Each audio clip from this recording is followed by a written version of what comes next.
Hello guys, এই দিন ছিল শিবরাত্রি। আর আমি কিন্তু বসে পড়েছি, সব জোগাড়জান্তি করছি। আর আমি তো প্রত্যেক বছরই শিবরাত্রিতে নিজের হাতে আকন্দ ফুলের মালা গাঁথি। তো আকন্দ ফুলের মালা আমার অলরেডি গাঁথতে বসে গেছি। আর এদিকে ফল ফুল সব জোগাড় করে নিয়েছি, সব রেডি হয়ে গেছে। ডালা রেডি করার পরে আমি আমার ঘরের বাবাকে ভালো করে স্নান করিয়ে তারপরে যাব বাইরে মন্দিরে, যেখানে ব্রাহ্মণ পুজো করছিল। তো আমার ঘরের বাবাকে কিন্তু আমি আগে জল ঢেলে গিয়েছি।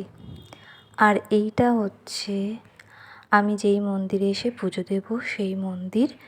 আমার পাড়ার বোন, আমি, আমার দিদি অনেকেই এসেছে, সবাই এসেছিল।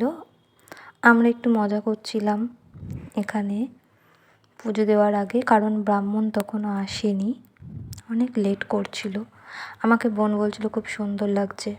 যাকে ব্রাহ্মণ কিন্তু এসেছে অনেক লেট করে, প্রায় 2-3 ঘন্টা লেট ছিল। এখন সবাই জল ঢালছিল, আমরা ওয়েট করছিলাম। আর তারপরে তো সবার শেষে আমি, আমার দিদি, আমার বোন 3 জনে জল ঢেলেছি সবার শেষে, যাতে ভালো করে পুজোটা দিতে পারি। তো আমি খুব সন্তুষ্টভাবে পুজো দিতে পেরেছি, কারণ এত ভিড় ছিল। আমি ইচ্ছে করেই ঠেলাঠেলি করে জলটা ঢালিনি, অনেক একদম লাস্টে ঢেলেছি। ব্রাহ্মণ ঠাকুর খুব সুন্দর পুজো করেছে, খুব ভালোভাবে মন্ত্র পড়িয়েছে। আর আমিও খুব ভালোভাবে পুজো দিতে পেরেছি, অনেকক্ষণ টাইম নিয়ে পুজো দিতে পেরেছি গাইস। আমি খুব ভালো হয়েছে এবছরের পুজোটা।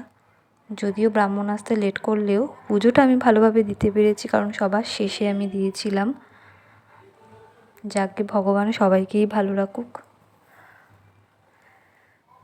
আর লাস্টে মোমবাতি ধূপকাঠি ধরিয়ে তারপরে রাত্রিবেলায় বাড়ি গেছি। Guys tata.